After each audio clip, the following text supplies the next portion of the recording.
Hello, my name is Riley Anderson. I am a health and fitness coach, and over the last 4 years, I've helped over 400 people lose anywhere from 10 all the way up to 100 pounds. And in this video, I'm going to share with you the exact process I would follow if I had to start all over again today, and my goal was to get in the best shape possible. And the reason I'm filming these videos or putting out this content is because I want to remove the guesswork from the process for you. There's a ton of information out there. Transparently, it all works to varying degrees as long as you follow it. But I want to make sure that whoever consumes my content or watches my video has a crystal clear path on what it is they need to do and focus on in order to control the controllable parts of their health and ultimately get in the best shape possible. So that is what I'm going to try and deliver today in this video. By the end of it, you should know exactly what it is you need to focus on. So, like I said, I've worked with over 400 people to this point to lose various amounts of weight, 10 all the way up to 100 pounds. Here, I'll zoom in real quick, is my transformation. This is transparently almost 2 years ago now. But from this photo to this one over here, that's 11 months. So a lot can change very quickly if you focus on doing the simple things well, and that's what I'm going to highlight here. And kind of before we start, I think it's important to know what we're working towards, like having the end goal in mind, okay? So when it comes to the end goal, when I talk about health and fitness, I mean these things here. I want to make sure that you are in great shape. And this is from a body composition standpoint. I think men should be at that 12 to 15% range, and women should be at that 18 to 22% range. This is where you will look, feel, and perform your best. And if you're not in this range, that should be your main priority right now. Don't worry about anything else until you're there, and then you can focus on other things. So that's goal one. Goal two is never worry about the controllable parts of your health again. This is your lifestyle. This is your life. Fitness is not a hobby. It's something you need to be doing. And if you want to ensure that you're as healthy as possible and control the parts of your health that are controllable, this is for you. And this is the process you should follow to make it happen. And then lastly, rely on your intuition. This is a common one, right? People try to intuitively eat, intuitively get into shape, but it does not work because their intuition is screwed up. So you need to provide a lot of structure initially to build that intuition, but then as you get closer and closer to where you want to be and you have more reps under your belt, then you can transition to intuition in regards to your health. Okay? So, now before we dive into everything here, real quick, just like what maybe 15-ish% body fat looks like for men, what 18 to 22-ish% looks like for women, and then before we dive in, I think getting in shape is simple but not easy, right? Everybody says that. So what is the difference? I think it's the mental aspect. Like what happens in between the ears of the individual who is in this journey? Like what are they thinking about on a day-to-day basis, and what are the stories they tell themselves? So wanted to list off a few things here about the mental aspect of this process, and I think if you can adopt these and embrace them, your likelihood of success will skyrocket throughout this process, okay? So these are quick, and I'll try to cover them as quickly as possible. So I already mentioned this. Health is not a hobby. Like people say it is. This is something that's going around the internet right now. It's foundational. Like if you want to live a great life, you need to make sure your health is a priority for you.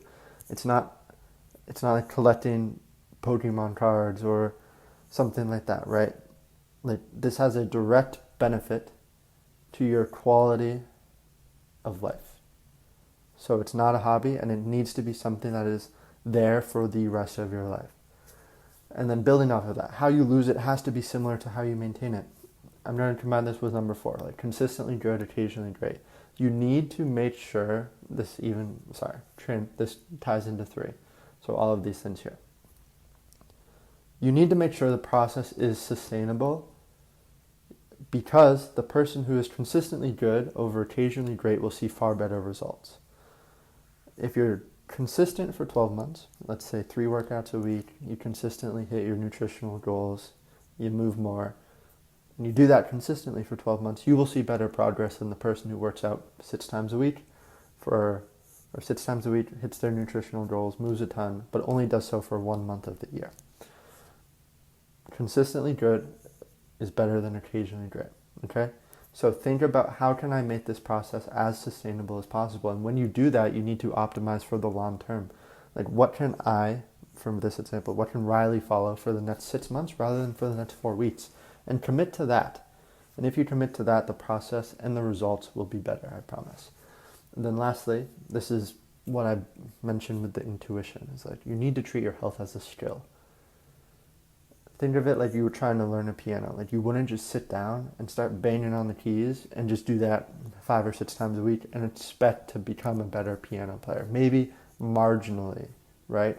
But you're not going to get to the point where you can play a full song, okay? Very similar to your health. Like, you need to create structure, remove the guesswork, have a clear system to get the results you're looking for, and make it as easy as possible to execute on this. And with time and consistency, you'll be able to transition to more intuitive health, right? Eat without tracking, move without tracking, train without tracking. But for the beginner who has struggled with their health in the past, the best way to build momentum and see consistent results is to remove the guesswork from the process. And you can do that by tracking, or at least following a very detailed plan, okay? So now I'll dive into the actual process that I would follow if I were starting over from day one. First off, you need to understand how fat loss works. So a quick couple bullet points here. There's approximately 3,500 calories in a pound. We want to create a deficit of 500 to maybe 750 calories a day through your nutrition and your movement. Okay, this will result in roughly a pound to a pound and a half of fat loss per week. The heavier you are, the higher this number / deficit can be. But the way I would approach it is, you want to start your calories high. You want to eat as much food as possible while losing roughly 1 to 2-ish pounds per week, depending on your current body weight. Okay? You need to make that mental shift where getting in shape is not trying to eat as little as possible to lose as much weight as possible. It is about fueling yourself properly, being in a slight deficit, and allowing yourself to build / maintain muscle throughout the process so you can improve your body composition and actually get to this range here rather than just ending up skinny fat, which is what most people do. Okay? So, as I dive into all of these things, I want to first say that this is phase 1. If you're just getting started, this is all you should focus on, and this is the Pareto's principle in action. Like, these 20% of actions are responsible for 80, transparently probably 90% of the results you're looking for. So the goal here is to build a foundation, and then once you have that foundation built, you will be in a rhythm of seeing really solid results, feeling better, losing weight, etc. Then you can start to optimize and improve. But don't do anything in terms of optimization before you are doing the following correctly, okay? So to start, nutrition. There's 4 levers to pull: nutrition, training, activity levels, and sleep. This is the 80-20, okay? For each of these things, very simple. Nutrition, you're going to want to treat calories as a ceiling and protein as a floor. Very simply put, calories will dictate your ability to gain, maintain, or lose weight. Protein will dictate your ability to build / maintain muscle throughout the process. You want to lose fat. You don't want to lose fat and muscle, aka weight, which is the combination of the two. You want to lose as much fat as possible while losing as little muscle as possible throughout the process. Okay, that is how you improve your body composition. So, to get an idea of your daily calorie intake, you're just going to want to either do simple math, so body weight times 10 or 12, 10 on the faster end, 12 on the higher end. I would do 12 to start. You want to eat as much food as possible while losing 1 to 2 pounds per week. Or you can go a little more specific or granular here. You can look up a total daily energy expenditure calculator. That's what TDEE stands for. And then plug in your info here. So I'll just do roughly me right now. I'm going to say I'm 5'10" on a good day. And then I would train a lot because I love it. But for the sake of this example, let's say moderate exercise. Press calculate. This will spin up for you. Okay, so it says my maintenance calories, which is the amount of calories I need to maintain my weight based on my activity levels, age, and height, is 2,600 calories, or let's say 2,700. We'll round up. Okay, if I want to lose roughly a pound a week, what I am going to start with is 2,100 calories per day. Okay, I'm going to start there and see how my weight trends over the course of a week or 2 week period, and then make adjustments from there. So for this example, I'm going to be eating 2,100 calories. And then for my protein intake, a couple options here. If you're over 220 pounds, you're going to eat 1 gram of protein per pound of goal body weight. So say you're 250 pounds, you want to be 200 pounds, eat 200 grams of protein per day, or 220. Make that your range, okay? Treat that as your floor. That's option 1. Option 2, 1 gram per pound of body weight. Very simple math, 200 pounds, 200 grams of protein. And then if you want to get optimal, 0.8 to 1 gram per pound of body weight. So if you're 200 pounds, 0.8, 180 grams per day, that is your floor. You want to do this to make sure that you can build / maintain as much muscle mass as possible throughout this process.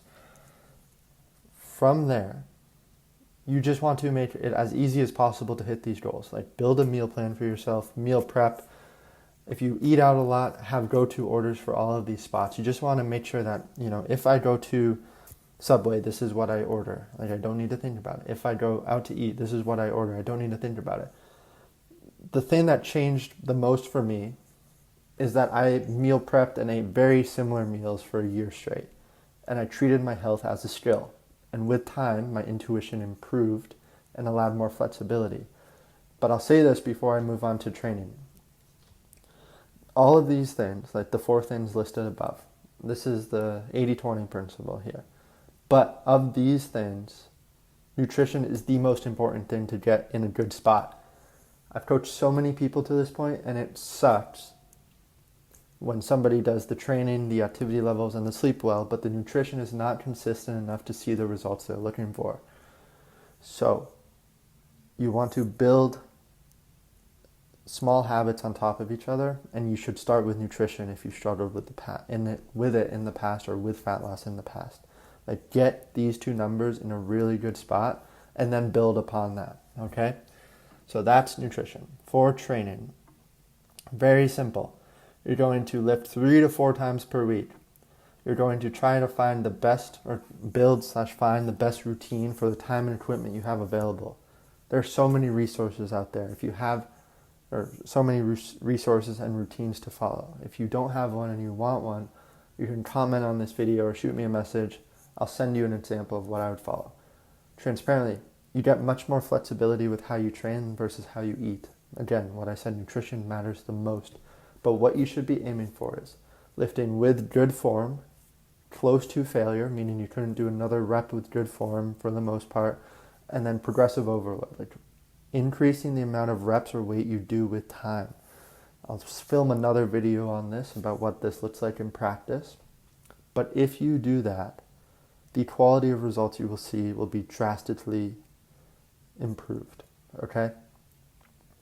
There's a huge difference between working out and training. Working out is the person they go through the motions, they do 3 sets of 10 at the same weight, they never challenge themselves, they never increase the weight they're doing, and as a result, they don't tell their body it needs to adapt, i.e. build muscle in order to handle the new load it has provided. The person who trains will lift close to failure. Their reps won't be all the same. They'll be descending from set to set, and they'll increase weight when they're near the top and increase reps when they're near the bottom of the rep range. They'll do those things well, and that will drastically improve your body composition throughout this process and help you build / maintain as much muscle as you can throughout it. Okay, so that's training. That's what you're going to aim for. Activity levels. I am a believer that fat loss achieved through high activity levels is the best approach out there. You will be happier, and simply put, moving more is better than eating less, at least from my perspective. but you want to find the right combination of like, is the juice worth the squeeze for you? So what I would do is once you have nutrition in a good spot, you're going to slowly start to emphasize training and try to get 3 to 4 lifts in per week. Improve your form, build upon that, start training harder. And then once you have good routine in place, you're going to try to increase your activity levels to find that balance. I think 8 to 10,000 steps is a great range. Transparently, I think anybody can do 10 to 12K in a sustainable manner. You just need to actually make an effort to figure out how to make it work for your lifestyle. But it could also be cardio. Like you can do incline treadmill walking, the elliptical, whatever it may be. You just want to have a high caloric output compared to the average person. The difference between 2,000 steps a day and 10,000 steps a day is 400 to 500 calories for some people. That can be a pound of fat loss throughout the course of a week just through your movement. So it is worth getting this to a good baseline before you ever drop your calories. Okay? So in this example, I said at 2,100 calories. I'm going to stay at 2,100 until my activity levels are at a high baseline, and then I hit a plateau before I make any adjustments. I'm not going to eat 2,100 calories, only move 3,000 steps a day, and then slash calories if I'm not seeing progress. I'm going to increase activity levels. Got it? I think that's the golden recipe for consistent results. Okay, and then sleep is very simple. Like you don't need to do anything crazy. Aim for 6 to 8 hours a night, and you need this routine that is actually reasonable to follow and doesn't require the perfect day. I like the 3-2-1 rule, which is no big meals within 3 hours of sleep, no heavy liquids within 2, no screens within 1. You're going to say, Riley, that's not realistic. Build off of that. Do no food within an hour, no drinks within 30, no screens within 15, and then slowly build up upon that with time. Like you can take that principle and apply it to every single thing we talked about here, right? You can start with 5,000 steps a day, week 1, then week 2 go to 6, and then 7, and then 8. Do that with lifting, do that with your protein intake. Like slowly make increments to where you need to be, because slow change is usually the best change, or it's the one that lasts. So it's okay if it takes you time to get there. You don't need to be doing all of these things perfectly overnight. Okay? And then this is the kind of flow chart I would follow, like once I'm in a good spot. Okay? This is very simple, just like yes or no type of answers. So, sorry, this is taking a sec. So I like to look at data in a 2-week period. I think that is what you need in order to remove the guesswork from this process. And I encourage people to track everything initially. Like track your nutrition, track your steps, track your workouts, track your weight. And you don't need to do sleep, but like if you want to, you can. Okay, but those are the data points you need, or also take progress photos. I'll list that actually here in the end. But you want to have enough data to make objective decisions. And this is the flow chart I would follow. Like, look at your last 2 weeks. Has fat loss stalled? If no, just keep doing what you're doing. Like if the scale is moving, if the progress photos look better, you're doing the right things. Just keep doing what you're doing and focus on slowly improving the quality of what you do. If it has stalled, you then need to do a sanity check. Like, have I been consistent? 9 out of 10 times, when I have a call with a client and they're in a plateau, it is not that they need to make an adjustment. It is that they need to be more consistent with what they're doing. They need to focus on the daily process, and the results will slowly take care of themselves. A little bit of a tangent. Like if you live and die by the scale, you're going to die consistently throughout the course of a week. It will fluctuate a lot. But if you focus on the process rather than the outcome, hitting your nutritional goals, your steps, your workouts, and your sleep, you can remove the guesswork from the process and get to where you want to be. Okay?